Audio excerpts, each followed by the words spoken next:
Hello engineers, welcome back electrical जिंदगी।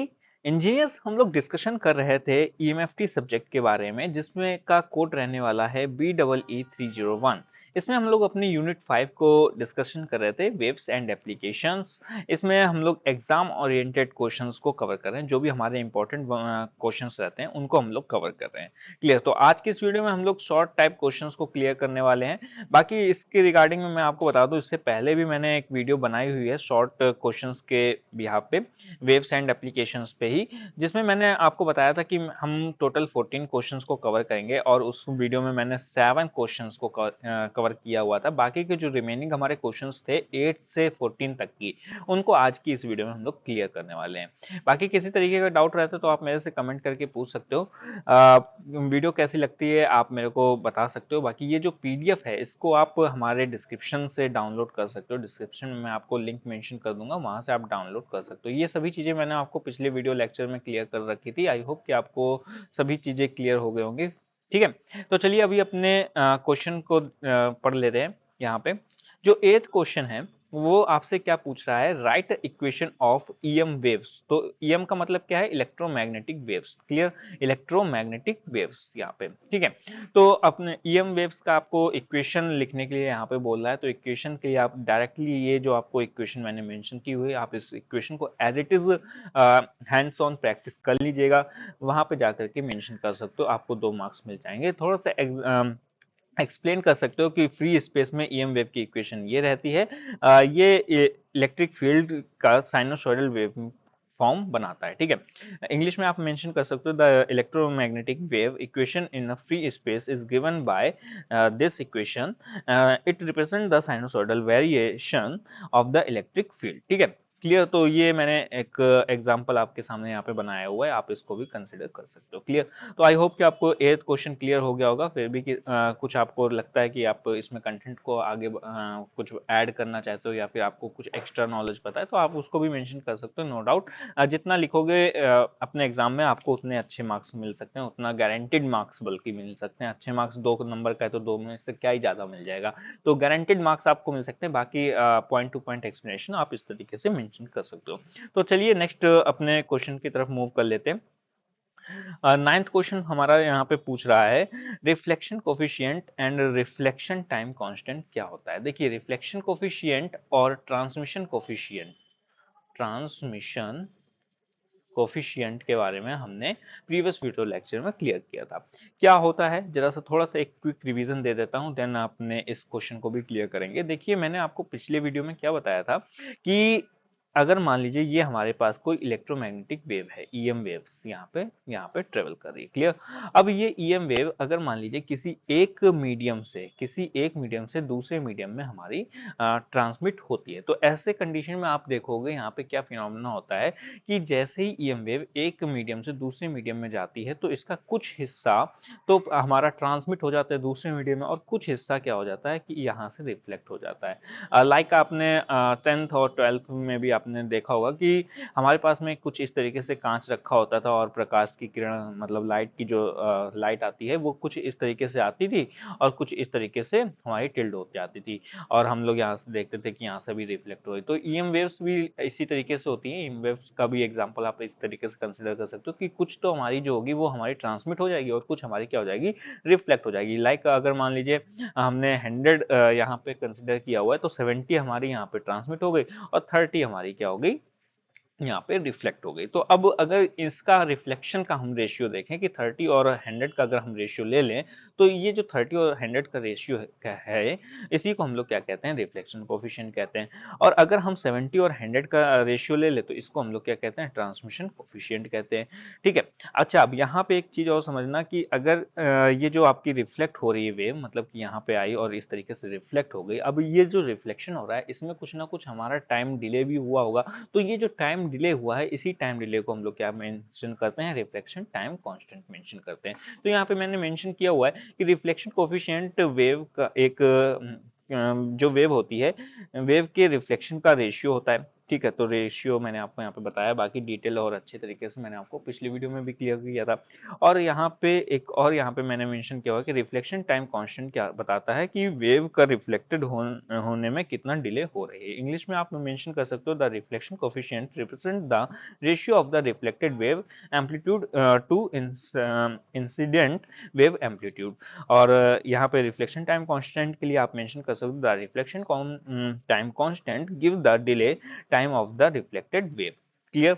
तो चलिए अभी नेक्स्ट अपने 10th क्वेश्चन की तरफ मूव कर लेते हैं। 10th क्वेश्चन में आपसे क्या पूछा जा रहा है, पैरामीटर्स ऑफ ट्रांसमिशन लाइन। तो ट्रांसमिशन लाइन के पैरामीटर्स क्या होते हैं, यहाँ पे देखिए इस यूनिट में हमें जो ट्रांसमिशन लाइन है उसका बिल्कुल सरफेस लेवल बताया गया है, not going to depth level.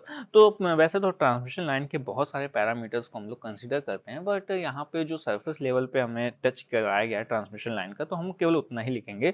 तो पैरामीटर्स क्या क्या होते हैं, लाइक रेजिस्टेंस होता है, इंडक्टेंस होता है, कैपेसिटेंस होता है और कंडक्टेंस होता है। तो आप इतने 4 पैरामीटर्स को लिख करके आओगे, आपको 2 मार्क्स यहाँ पे मिल जाएंगे। ठीक है, शॉर्ट टाइप क्वेश्चन हैं तो पॉइंट टू पॉइंट एक्सप्लेन करना है, not going to the depth. ठीक है, ज्यादा डेप्थ में जाओगे तो आपके जो आगे के क्वेश्चन हैं 10 एंड 7 नंबर्स के, वो आपके छूट जाएंगे। तो इस चीज को थोड़ा सा ध्यान रखना।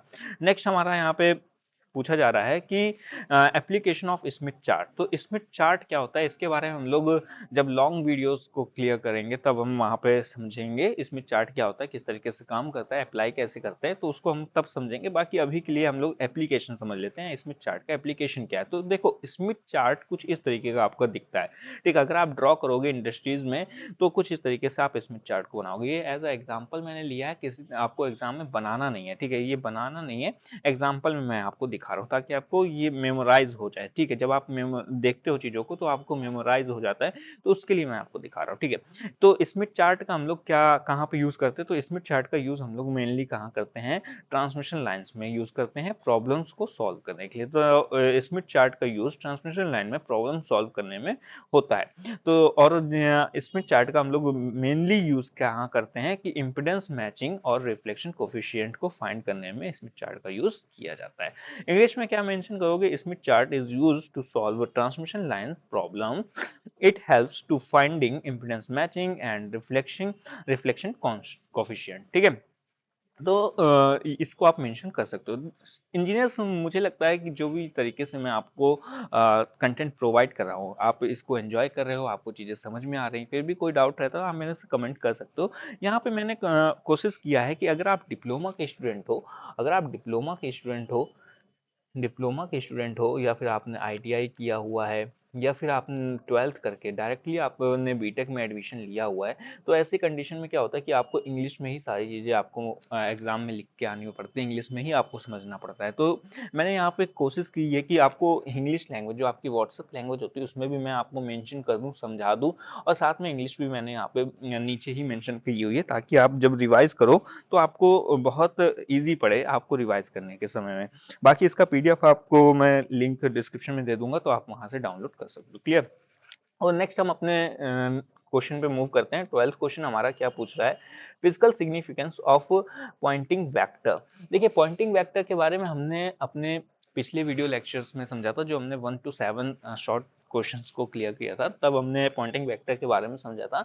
अभी यहाँ पे क्या आपसे पूछ रहा है, उसका फिजिकल सिग्निफिकेंस क्या है। तो उससे फिजिकल सिग्निफिकेंस हम लोग प्रैक्टिकल लाइफ में क्या यूज करते हैं पॉइंटिंग वेक्टर का यूज, तो आप समझ सकते हो कि जो हमारी ईएम वेव होती है, ईएम वेव जो हमारी होती है, ये किस डायरेक्शन में हमारी चल रही है, किस डायरेक्शन में हमारी चल रही है और इसका कितना मैग्नीट्यूड है, इसको पता करने के लिए हम लोग क्या करते हैं, पॉइंटिंग वेक्टर का हम लोग यूज करते हैं। लाइक अगर हमारे पास में यहाँ पे एक्स वाई जेड कोऑर्डिनेट्स है, एक्स वाई जेड इस तरीके से कोऑर्डिनेट है, तो जो हमारी ईएम वेव है वो किस कोऑर्डिनेट में हमारी ट्रेवल कर रही है और उसका मैग्नीट्यूड क्या है, इसको हम लोग पता करते हैं। तो यहाँ पे मैंने मेंशन किया हुआ है कि पॉइंटिंग वेक्टर एनर्जी क्या होता है, एनर्जी फ्लो का डायरेक्शन और रेट बताता है ईएम वेव के पॉइंट में। ठीक है, ये पावर डेंसिटी के इक्वल होता है। इंग्लिश में क्या मेंशन कर सकते हो, the Poynting vector gives the direction and rate of energy flow in an electromagnetic wave. It represents the power density.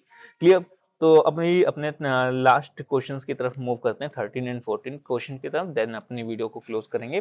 13 question में आपसे क्या पूछा जा रहा है, डायरेक्टली ईएम वेव का इक्वेशन पूछा जा रहा है। अच्छा, ये जो ईएम वेव का इक्वेशन है in the case of conductor, अगर कंडक्टर के अंदर ईएम वेव आपसे पूछा जाता है तो आपको इक्वेशन क्या मेंशन करनी है। जो हमारा 8th क्वेश्चन था उसमें आपसे डायरेक्टली पूछा गया था equation of the EM wave, तब आपने अलग इक्वेशन मेंशन करी थी। अगर आपसे पूछा जाता है कि ईएम वेव का इक्वेशन इन अ कंडक्टर, तो आप इस इक्वेशन को मेंशन करके आओगे। क्लियर हो गया। कंडक्टर में ईएम वेव की इक्वेशन ये होती है, यहाँ पे जो अल्फा है वो एटेन्यूएशन कांस्टेंट होता है और बीटा क्या होता है, फेज कांस्टेंट होता है। इंग्लिश में आप इस तरीके से मेंशन कर सकते हो, ठीक है। अब नेक्स्ट और हमारा लास्ट क्वेश्चन है 14 question, reflection of plane wave at normal incidents. यहाँ पे आपसे क्या पूछा जा रहा है, reflection of plane wave at normal incidence, मतलब कि अगर हम अपनी प्लेन वेव लें तो उसका नॉर्मल इंसिडेंट पे कितना एंगल रहेगा या फिर उसका कितना रिफ्लेक्शन रहने वाला है, वो आपसे पूछा जा रहा है। थोड़ा सा एग्जांपल मैं आपको समझाता हूँ कि मान लीजिए ये हमारे पास में कोई प्लेन वेव है, ठीक है, प्लेन हमारे पास में सरफेस है। इसमें हम लोग क्या करते हैं, एक परपेंडिकुलर परपेंडिकुलर सॉरी यहाँ पे ड्रॉ करता हूँ थोड़ा सा। ये हमारा प्लेन वेव है और सॉरी प्लेन वेव मैं कह रहा हूँ, प्लेन सरफेस है, और यहाँ पे हम इसके क्या करते हैं, परपेंडिकुलर एक हम वेव को यहाँ पे गिराते हैं। तो ऐसे में क्या देखोगे कि ये परपेंडिकुलर जो वेव आई, ये यहीं से ही रिफ्लेक्ट कर जाएगी वापस, अगेन इसी हमारे पॉइंट्स को फॉलो करते हुए वापस चली जाएगी। तो ऐसी कंडीशन में जो हमारा एंगल बना, वो कितना एंगल बना, हमारा 90 डिग्री एंगल बना। 90 डिग्री को हम लोग क्या करते हैं, परपेंडिकुलर एंगल है, परपेंडिकुलर एंगल बना।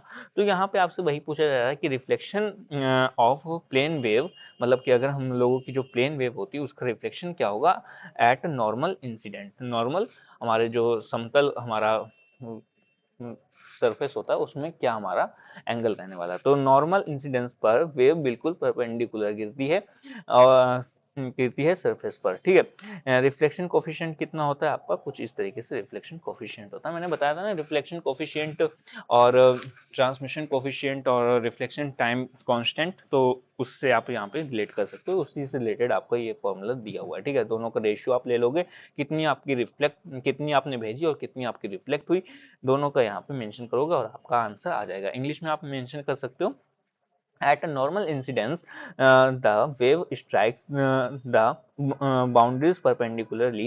The reflection coefficient as given by R is equals to n2 minus n1 n2 plus n1, ठीक है। तो इस तरीके से आप इसको मेंशन कर सकते हो। और ये हमारा लास्ट शॉर्ट क्वेश्चन है, 14th शॉर्ट क्वेश्चन।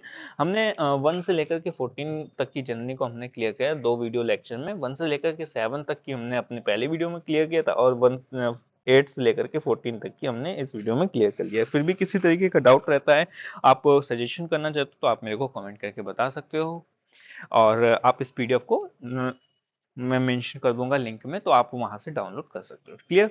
बाकी आपके लिए कुछ इन्फॉर्मेशन रहने वाली है, कि इन्फॉर्मेशन ये है कि अगर आप हमारे और भी कंटेंट को कंज्यूम करना चाहते हो, इसके लिए आप हमारे चैनल को सब्सक्राइब कर सकते हो, अपने दोस्तों के साथ में भी शेयर कर सकते हो। और आप हमारी वेबसाइट है इलेक्ट्रिकल जिंदगी हमारी एक वेबसाइट है, उसमें भी आप जा करके कंटेंट को कंज्यूम कर सकते हो। वहाँ पे आपको क्या क्या मिल रहा है, आपको वहाँ पे ई बुक्स जितनी भी आपकी बीटेक की हो गई और डिप्लोमा की हो गई, आईटीआई की हो गई, वहाँ पे आपको free of cost e books वहाँ पे मिल जाती हैं। साथ में आपको डिजी नोट, जो भी आपके सब्जेक्ट वाइज डिजी नोट्स होते हैं, वो आपको वहाँ पे मिल जाते हैं वन लाइनर्स टाइप्स में। और आपको मेरे खुद के हैंड नोट्स आपको डाउनलोड करने को मिल जाते हैं। हैंड नोट्स अगर आप डाउनलोड करना चाहते हो मेरे, तो भी आप वहाँ से डाउनलोड कर सकते हो, मैंने अपलोड कर रखा है। आप एग्जाम्स की तैयारी कर रहे हो किसी तरीके की, आप ए या जेई एग्जाम की तैयारी कर रहे हो, तो वहाँ पे आपको टेक क्विज देखने को मिल जाती हैं, ठीक है। टेक क्विज आप देख सकते हो। साथ में आपको वहाँ पे नॉन टेक का भी ऑप्शन मिल जाता है, नॉन टेक क्विजेस को भी आप सॉल्व कर सकते हो फ्री ऑफ कॉस्ट। कोई तरीके का इन सभी चीज कंटेंट को कंज्यूम करने में किसी तरीके का चार्ज आपसे नहीं मैं मांग रहा हूँ, तो आप सभी कंटेंट को फ्री ऑफ कॉस्ट कंज्यूम कर सकते हो। साथ में वहाँ पे मैंने इंजीनियरिंग कैलकुलेटर्स भी अपलोड किया हुआ है, तो वहाँ पे आप इंजीनियरिंग कैलकुलेटर्स के हेल्प से अपने कैलकुलेशंस को भी आसान बना सकते हो। तो बहुत सारी चीज़ें मैंने अपनी वेबसाइट पे दी हुई हैं, लिंक आपको डिस्क्रिप्शन में दे दूंगा वेबसाइट का, वहाँ से आप विजिट कर सकते हो, या फिर गूगल पे जा करके डायरेक्टली सर्च करना इलेक्ट्रिकल इलेक्ट्रिकल जिंदगी, ठीक है, जिंदगी। इस तरीके से आप सर्च करोगे तो आपको मेरी वेबसाइट मिल जाएगी, वहां से आप एक बार विजिट करके कंटेंट को कंज्यूम करके फीडबैक अपना जरूर से जरूर देना, ठीक है। बाकी किसी तरीके की हेल्प चाहिए या फिर आप मेरे से बात करना चाहते हो, इसके लिए आपको सभी सोशल मीडिया के लिंक्स मैंने अपने डिस्क्रिप्शन में दे दिए हैं।